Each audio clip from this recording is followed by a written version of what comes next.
দেখেন, খবরটা খুব ছোটখাটো খবর হতে পারে এবং বাংলাদেশের রাজনীতিতে এখন আন্দালিব রহমান পার্থ যে খুব হাই প্রোফাইল কোনো জায়গা তা নয়। আওয়ামী লীগ ক্ষমতায় আসার পর 2008-এর পর তিনি পার্লামেন্ট গরম করে রেখেছিলেন, বিরোধী সিটে বসতেন এবং শেখ হাসিনাকে তিনি ভালোই বক্তৃতায় ধুলাই দিতেন এবং ইয়াং পার্লামেন্ট মেম্বার হিসেবে তার ধুলাই তখন সরকার বিরোধী এবং আওয়ামী লীগ বিরোধী অংশ খুব লুফে নিতেন।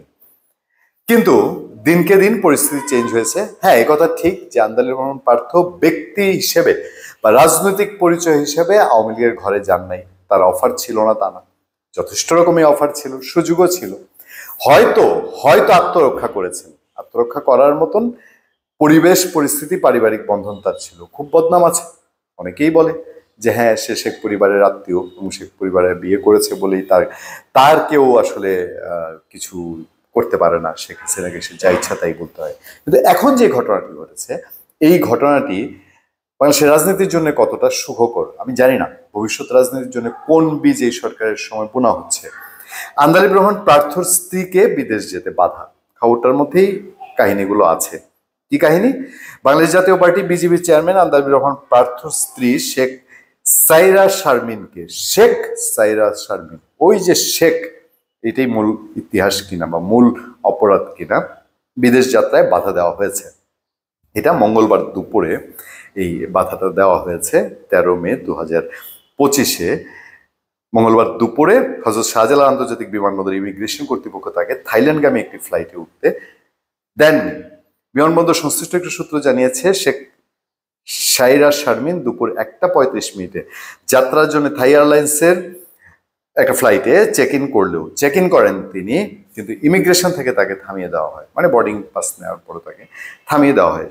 এবার পরিচয়টা দেখেন, মানে আন্দালিব রহমান পার্থর স্ত্রী শেখ সাইরা শারমিন, তিনি শেখ মুজিবুর রহমানের ভাতিজা, মানে বঙ্গবন্ধুর ভাতিজা শেখ হেলাল উদ্দিন, আওয়ামী লীগের বড় নেতা শেখ হেলাল উদ্দিন এবং দাপুটের নেতা শেখ হেলালের মেয়ে, মানে শেখ হেলালের মেয়ের জামাই হচ্ছেন আন্দালিব রহমান পার্থ এবং সাবেক সংসদ সদস্য শেখ তন্ময়ের বোন।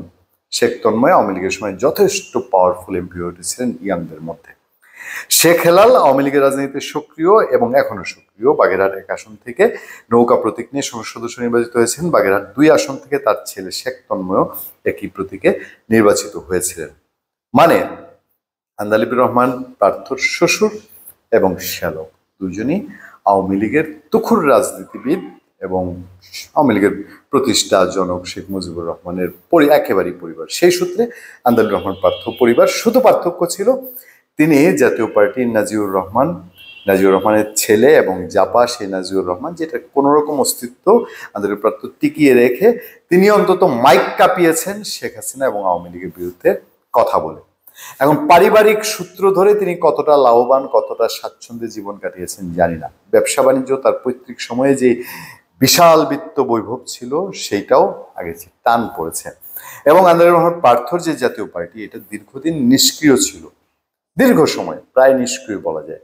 সবশেষ আওয়ামী লীগ গভর্নমেন্ট বিদায়ের আগে কিছুদিন, বছর খানেক তিনি চেষ্টা করেছেন তার পার্টিকে আবার গোছানোর জন্য।